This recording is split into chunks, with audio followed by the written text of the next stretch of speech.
Kalau bicara masalah Jatman ini luar biasa. Alamatul khosnya Jatman itu senantiasa cinta pada tanah air. Makanya Pak Moderator tadi menyampaikan NKRI harga mati. Itu ciri khas daripada Jatman.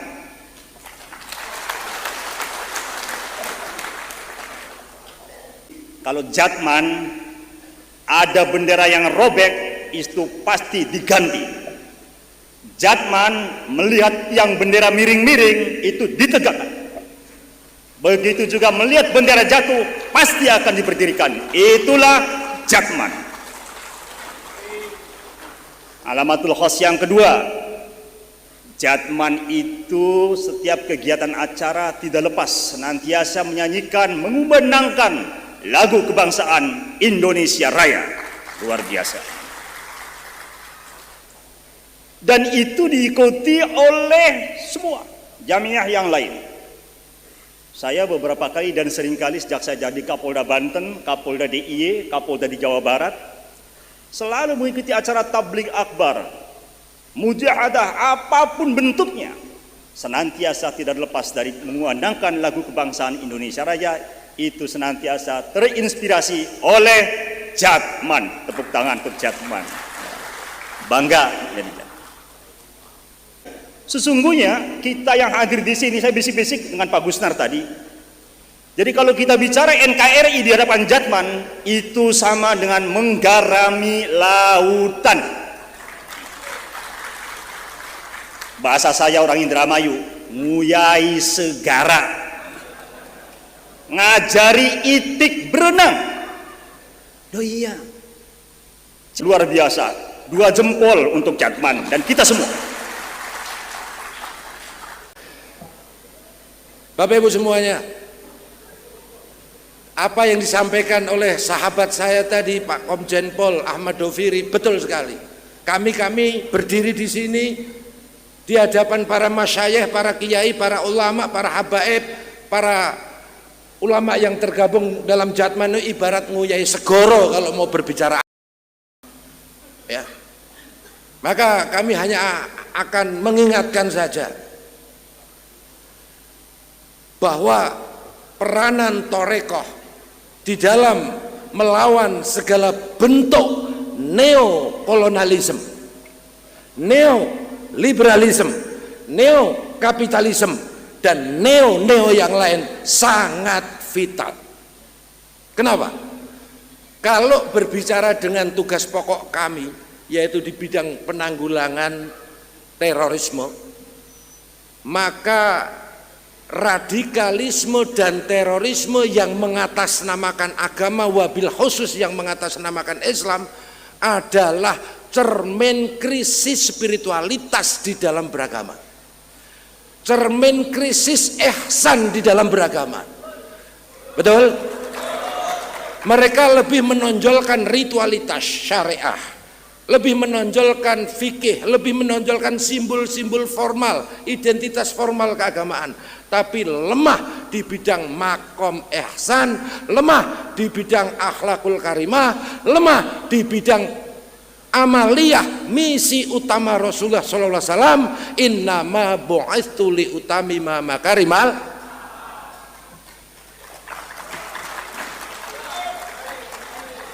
HTI rukun agamanya adalah rukun iman, rukun fikih atau rukun Islam syariah, dan rukun khilafah. HTI Pak, yang pusatnya di Inggris, London. Ikhwanul Muslimin juga seperti itu, sama. NII rukun agamanya adalah rukun iman, rukun hijrah, rukun jihad. Jaringan terorisme, Jamaah Islamiyah, Jamaah Ansarud Daulah, Jamaah Ansarud Khilafah, Jamaah Ansarud Tauhid, Mujahidin Indonesia Timur, Barat, dan lain sebagainya. Rukun agamanya adalah rukun iman, rukun Islam, rukun jihad. Tidak ada yang ihsan. Karena mereka tidak menghormati, tidak mengakui, tidak memiliki rukun ihsan, maka mereka pun otomatis anti tawasul, anti tawasul, anti toreko, anti tasawuf. Inilah krisis spiritualitas di dalam Islam. Maka tugas Bapak Ibu semuanya yang tergabung di dalam Jatman, Jatmi, semua ulama tasawuf, ulama toreko adalah bagaimana membangun bangsa Indonesia di bidang spiritualitas, di bidang ihsan, di bidang akhlakul karimah, terutama akhlak kebangsaan, sehingga bawaannya ngamuk aja mereka itu. Betul. Harapan kita Orde Reformasi itu baik-baiknya Orde Lama, baik-baiknya Orde Baru digabungkan menjadi Orde Reformasi. Yang buruk selama Orde Lama, yang buruk selama Orde Baru sebagai wujud mikul dhuwur mendem jero kita buang. Betul? Apa yang terjadi Bapak Ibu? Orde Reformasi, undang-undang anti subversif yang menjamin stabilitas ketahanan nasional justru dicabut. Nah, ini Lemhanas tugasnya ini. Justru dicabut sehingga apa? Sehingga masuk masif kembali liberalisme, kapitalisme, sekularisme, khilafahisme, daulahisme, wahabisme. Nah ini. Iya. Dan itu semuanya proksi. Real ada di lingkungan kita, saudara-saudara kita yang OTG terpapar paham radikal, OTG dia. Itu korban sebenarnya. Korban virus ideologi radikal yang disebarluaskan oleh pihak-pihak yang tidak bertanggung jawab tadi. Nah, ini tugas kita, terutama tugas para ulama-ulama yang tergabung di dalam Jatman. Allahumma sholli ala Muhammad. Suatu ketika saya keliling ke beberapa negara konflik, ketemulah sama beberapa pengamat intelijen dan pengamat politik dari Eropa dan ada dari Amerika. Saya ditanya, waktu itu saya masih di Densus, Pak, kenapa sih negara Anda kok belum konflik? Mangkel ditanya begitu, betul nggak? Loh, tapi saya nggak marah karena memang logik. Kalau negara-negara lain para pengamat itu menanyakan kenapa Indonesia belum konflik, logikanya dari mana? Bangsa Arab itu satu suku bangsa, satu bahasa, satu agama, pecah menjadi 21 atau 22 negara, betul? Bangsa Eropa hanya 2 atau 3 etnis suku bangsa, pecah menjadi 27 atau 30 negara. Sekarang mau nambah lagi ya, ada perang Ukraina sama Rusia itu. Lah bangsa Indonesia 1.300 suku bangsa lebih, coba bahasa lokalnya lebih dari 700, agamanya paling banyak, belum lagi aliran-aliran kepercayaannya, wah luar biasa. Kalau di daerah saya ada Darmo Gandul, Gandul Limbah Darmo, macam-macam, guyon aja. Nah, 1.300 suku bangsa, lebih dari 700 bahasa lokal, tersebar pada 17.480 pulau di saat pasang. Kalau di saat surut bisa lebih, ribuan pulau belum dikasih nama. Jadi kalau Jatman ini punya rezeki beli pulau khusus untuk suluk di sana.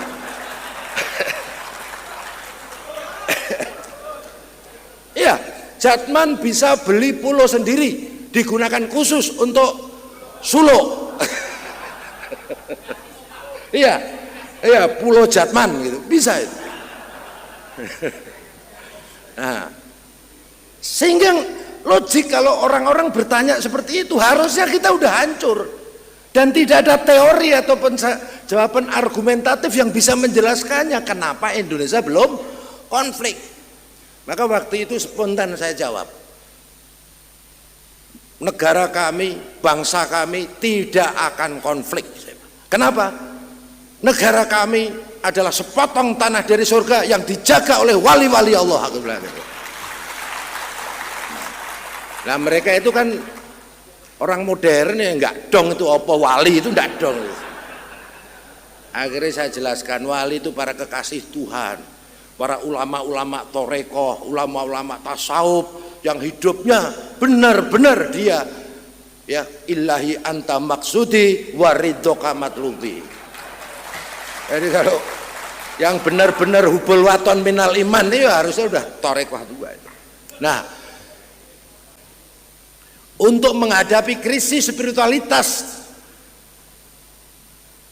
ya yang terkait dengan radikalisme dan terorisme, maka tidak ada kata lain kecuali kami di BNPT, di Polri, TNI dan pemerintah selalu mengajak kepada para ulama, wabil khusus ulama-ulama torekoh, wabil khusus yang tergabung dalam Jatman untuk ikut membangun jiwanya sebagaimana amanah dari founding father kita, terutama yang ada dalam lagu Indonesia Raya, bangunlah jiwanya, bangunlah.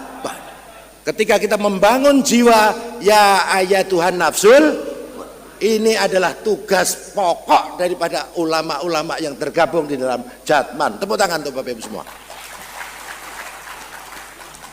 Bangun jiwa adalah bangun spiritualitas. Bangun spiritualitas adalah bangun makom ihsan.